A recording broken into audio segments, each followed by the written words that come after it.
things that I'm able to do on this computer now should not be possible with me in my situation. When you have a Neuralink with 10,000, 100,000 channels, most of the use cases will be communication with AI systems. I mean, they're solving basic neurological issues.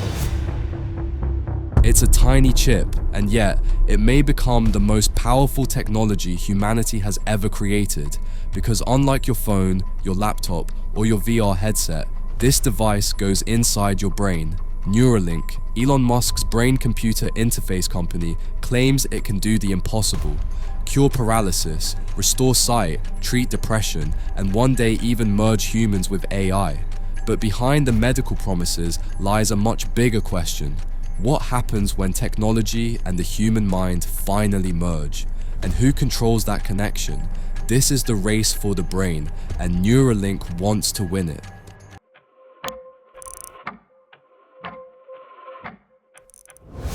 Neuralink's core idea sounds simple. Implant a chip in the brain that can record, interpret, and even stimulate neural activity.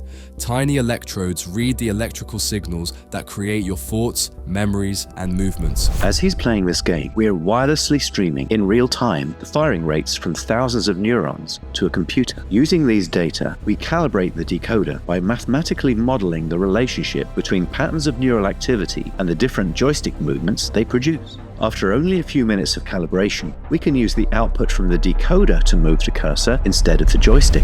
Right now, Neuralink's first human patient can move a computer cursor with pure thought. That alone is a scientific breakthrough, but Musk's vision goes far beyond medical help. He talks about uploading memories, telepathic communication, merging with AI, which leads to the real question: is Neuralink building a medical device, or the first commercial interface to the human mind?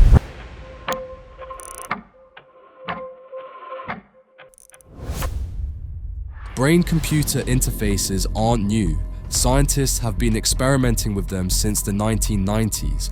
Paralyzed patients have moved robotic arms. Blind patients have had flashes of artificial vision. But progress was slow. The devices were bulky, fragile, and often dangerous to implant. Then Elon Musk entered the field in 2016. With the speed of Silicon Valley and the backing of a billionaire, Neuralink aggressively advanced the technology, developing robotic surgery to insert electrodes, wireless chips, ultra-thin threads that minimize brain damage, and conducting large-scale animal testing with rapid iteration. In just a few years, Neuralink went from concept to FDA approval for human trials. No brain tech company has ever moved this fast.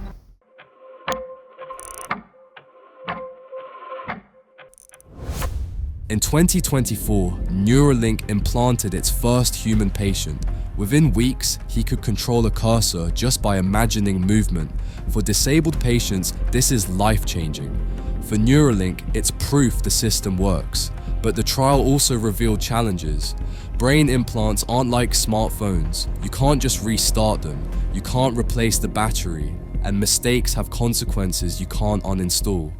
Let's take a quick break. If Neuralink shows us anything, it's the danger of giving up control of your mind or your decisions. That's why the Alchemist exists. It's a transparent, fully automated trading tool that shows you exactly what it's doing. It scans markets 24/7, finds high probability setups, and executes trades automatically while you stay in full control. No secrets, no hidden algorithms. Click the link below and use code Neuralink for 10% off. Now, back to the story of the technology blurring the line between human and machine.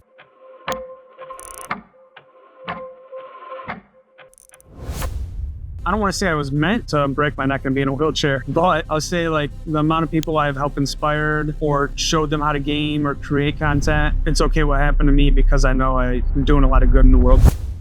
This is where the story gets darker.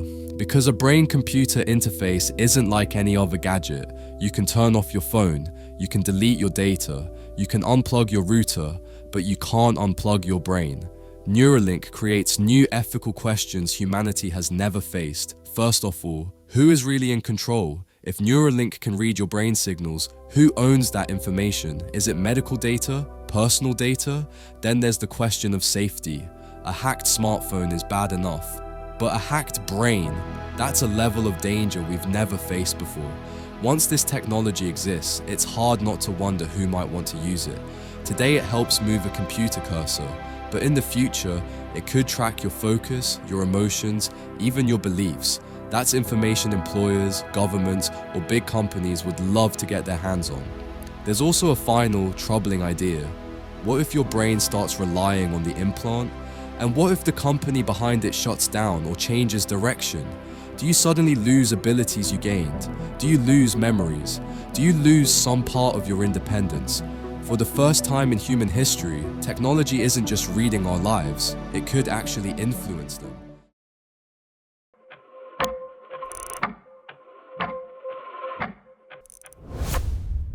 Elon Musk's long-term goal for Neuralink is not medical, it's existential.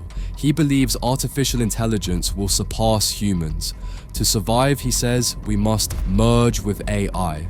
Neuralink is his solution, a symbiosis between biological and digital intelligence. We're also launching a program to enable someone who lost their voice talk again, hear again, and see again with blindsight. And this is all ultimately towards what we call building a whole brain interface, which basically means reading and writing from any part of the brain. And in not so distant future, we believe that there's actually potential to augment human capabilities. Imagine thinking in multiple languages at once, recalling information instantly, downloading skills, communicating emotionally, without words, expanding memory, creativity, perception. It sounds like science fiction, because it is, but Musk isn't trying to predict the future, he's trying to build it. The question is whether humanity wants this future, because once the chip leaves the medical world, it enters the world of consumer technology and profit.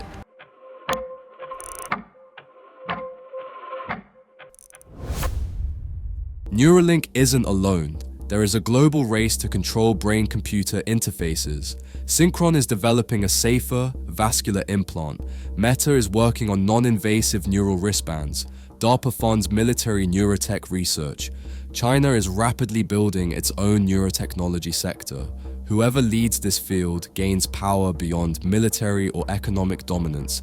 They gain influence over cognition itself. Neuralink is pushing technology forward quickly, but speed isn't always safe.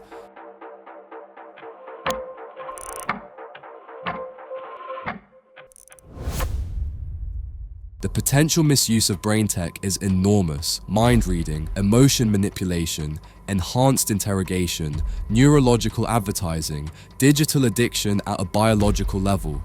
Even Musk has said that Neuralink could eventually replace speech entirely. But what happens when communication leaves the mouth and enters the corporate server? When thoughts become data? When emotions can be quantified? When the mind becomes editable? Neuralink may begin as a medical miracle, but without strict safeguards, it could become the most powerful surveillance tool ever created.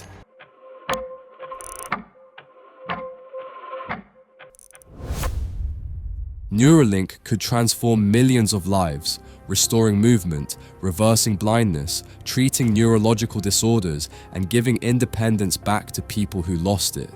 The potential is extraordinary, but this is also the final frontier, the human mind. And once technology enters the brain, the question isn't if it will change humanity, but who controls that change. Neuralink could be a breakthrough for freedom, or the biggest threat to it. If you enjoyed this deep dive, hit like, subscribe, and as always, stay curious.